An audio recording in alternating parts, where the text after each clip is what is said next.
Coba dengerin suara keyboard yang ini. Terus dengerin suara keyboard yang ini. Nah, percaya nggak kalian kalau salah satu dari dua itu adalah custom keyboard buatan Indonesia? Yuk nonton sampai habis.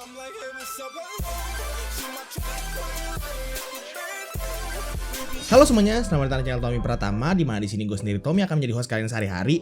Dan kali ini gue lagi megang custom mechanical keyboard buatan Indonesia, alias menggunakan part-part yang dari lokal. Tapi sebelum gue masuk ke pembahasan yang lebih dalam tentang custom keyboard ini, gue pengen sedikit disclaimer kalau nggak semua part yang ada dalam keyboard ini buatan lokal. Karena sampai sekarang seperti yang kalian tahu, Indonesia masih belum ada stabilizer, belum ada switch juga, dan keycaps buatan Indonesia itu kualitasnya masih belum ada yang bagus. Jadinya untuk switch, stabilizer, dan keycaps gue pakainya tetap pakai yang luar. Sebenarnya gue bisa aja pakai keycaps buatan Indonesia kayak Press Play, Keycraft gitu-gitu. Cuman masalahnya keycaps mereka itu belum mencapai standar yang gue cari. Jadinya gue memutuskan untuk tetap pakai keycap luar dulu sampai ada keycaps Indonesia mungkin pada suatu saat nanti yang standar kualitasnya itu bisa nyaingin standar keycaps luar. Oke, langsung aja daripada lama-lama lagi, daripada kalian makin penasaran, yuk kita langsung aja masuk ke proses rakitannya.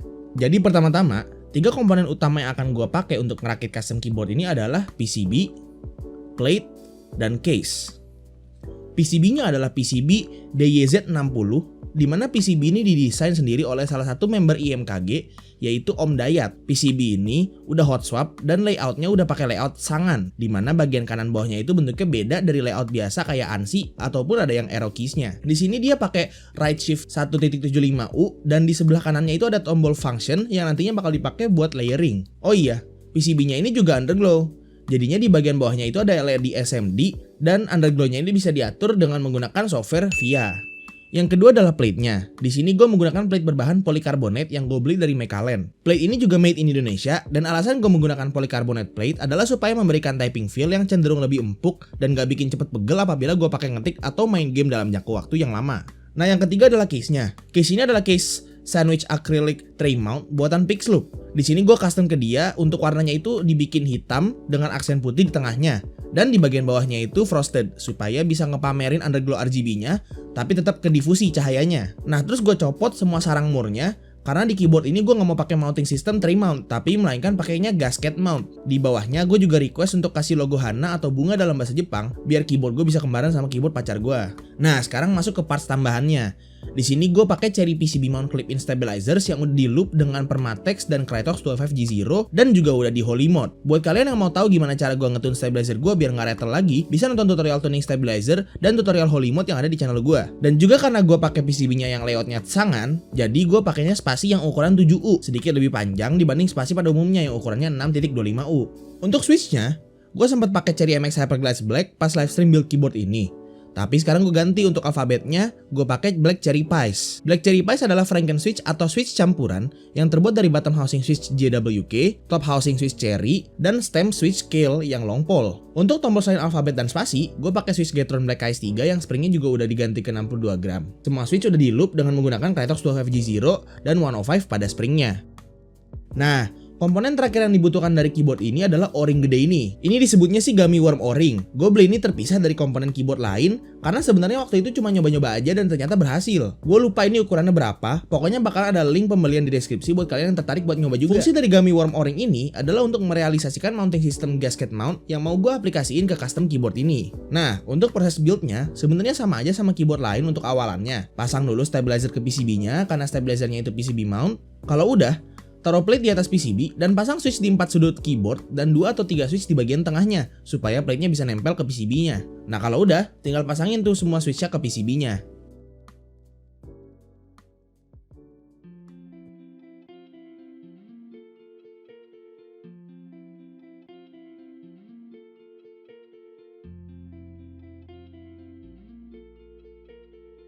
Nah, sekarang kita masuk ke pengaplikasian gasket mount. Pasang gummy worm o-ringnya ke antara plate sama PCB. O-ring yang ini awalnya bakalan tight banget, jadi emang harus dimelar-melarin dulu supaya nggak terlalu ngedorong switch yang ada di sudut keluar dari PCB.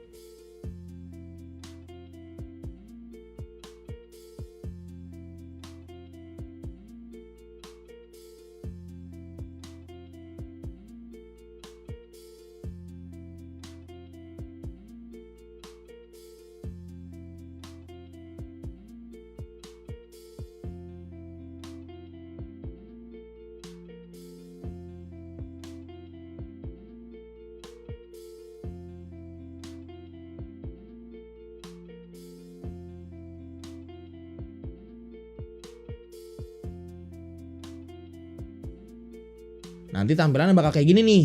Ini gunanya adalah untuk mounting keyboard ke dalam case tanpa menggunakan sekrup sama sekali. Dengan adanya gummy worm O-ring ini, plate sama PCB-nya bakal menggunakan friction mount supaya plate sama PCB-nya itu bisa secure di dalam case-nya. Nah, kalau udah, tinggal masukin deh plate sama PCB-nya ke dalam case secara perlahan sampai semuanya bisa masuk ke bawah. Kalau perlu didorong-dorong dikit supaya si gummy worm O-ring-nya itu bisa turun dan securein plate sama PCB-nya di bagian bawah case-nya. Dan selesai deh. Keyboard Raymond yang diubah menjadi gasket mount hanya dengan satu sentuhan murah. Tinggal finishing touch dengan memasang keycaps dan voila! Custom keyboard dengan gasket mount yang harganya bahkan nggak sampai 2 juta.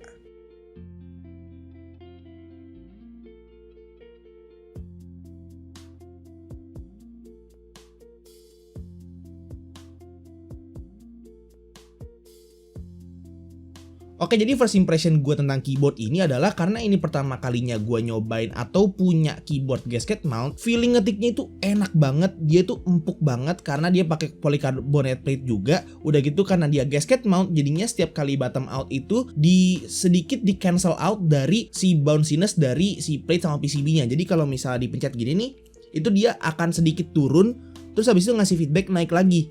Nah, itu secara nggak langsung mengurangi force bottom out setiap gua mencet tombol. Jadi gua udah pakai keyboard ini selama kurang lebih seminggu, dan yang bisa gua ambil dari keyboard ini adalah dia itu mau dipakai ngetik berjam-jam, main game berjam-jam itu nggak bikin capek secepat kayak keyboard tray mount atau bahkan top mount yang gua kemarin pinjem dari si Yokips. Udah gitu kalau misalnya kalian bisa lihat, ini kalau misalnya dipencet agak sedikit pakai tenaga gitu ya, dia bakal ngeflex gitu, jadi bakal sedikit bengkok ke bawah. Itu gunanya itu yaitu tadi buat nge-cancel out bottom outnya supaya nggak terlalu kaku atau nggak terlalu stiff. Pokoknya overall dengan gue bikin keyboard DIY gasket mount gini, ini memberikan gue typing experience yang baru banget, dan probably mungkin aja ini typing experience terbaik yang pernah gue coba di keyboard manapun yang pernah gue punya ataupun gue pinjem.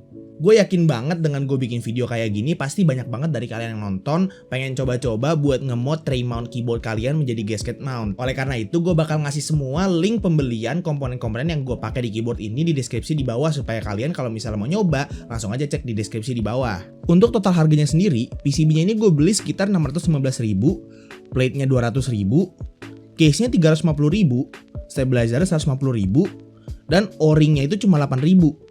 Jadi untuk harga keyboard kitnya cuma kena sekitar 1.300.000-an. Nah, itu belum termasuk keycaps dan switch. Jadi untuk ukuran keyboard gasket mount itu udah terbilang murah banget loh. Nah, tapi karena ini gue pakai switchnya Black Cherry Pice, jadinya agak mahalan dikit. Ditambah Gateron Black KS3 dan keycaps Yongqiu White on Black yang di Shopee. Jadi total habisnya 2 jutaan lah ya. Kalian juga sebenarnya kalau misalnya mau bikin keyboard kayak gini dan mau pakai switchnya itu full Gateron Yellow atau full Jwick untuk buat neken budget tuh sebenarnya nggak apa-apa. Terus mau pakai keycapsnya misalnya pakai Alka keycaps gitu yang 200.000-an tuh sebenarnya nggak apa-apa, karena pada akhirnya yang kalian cari dari bikin keyboard gasket mount ini adalah typing feel-nya. Nah, gue tahu banget nih sebenarnya kalian dari nungguin sound test dari keyboard ini kan. Nah, daripada lama-lama lagi dan karena gue orangnya baik, jadi gue bakal kasih kalian 2 sound test berbeda dengan 2 switch berbeda, yaitu dengan Cherry MX Hyper Glides dan dengan Black Cherry Pice.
Oke, jadi itu aja untuk proses perakitan keyboard custom Indonesia ini. Enaknya sih kalau kayak gini keyboardnya gue namain Hana 60 karena kan di backplate-nya gue request ke Pixloop ada logo Hananya. Dan mungkin gue adalah orang pertama yang berinovasi baru dengan case Pixloop seperti ini, bikin Tremon jadi gasket mount. Ya mungkin ada lagi orang lain di luar sana yang pernah nyoba kayak gini juga, tapi diem-diem gitu ya. Jadi mungkin gue bukan pertama kalinya, tapi seenggaknya gue adalah salah satu orang pertama di Indonesia yang bikin video gimana caranya kalian bisa mod keyboard mount kayak gini menjadi gasket mount, bahkan pakai case akrilik juga yang harganya cuma 300 ribuan. Sekali lagi gue mau ngingetin buat kalian semua kalau misalnya semua komponen-komponen yang gue pakai dalam keyboard ini bakal ada di deskripsi di bawah. Jadi kalau kalian mau ngecek link-link pembeliannya silakan aja langsung ke deskripsi di bawah ya, check it out. Oh iya, kalau misalnya kalian pengen lihat proses perakitan keyboard ini tanpa diedit-edit, jadi benar full dari awal sampai akhir, buat kalian jadiin panduan misalnya kalau misalnya kalian mau bikin keyboard kayak gini juga gitu, kalian bisa aja langsung nonton stream gua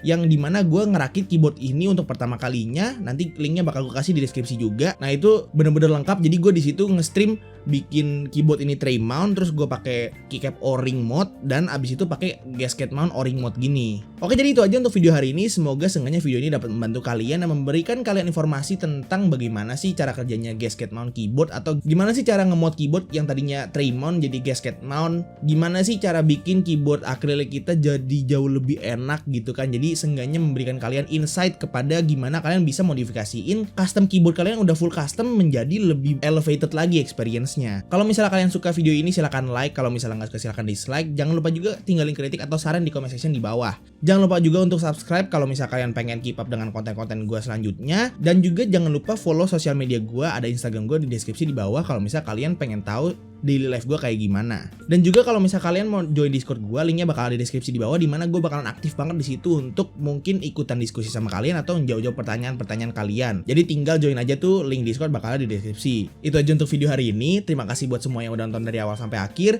It's been your boy Tommy, and as always, peace out.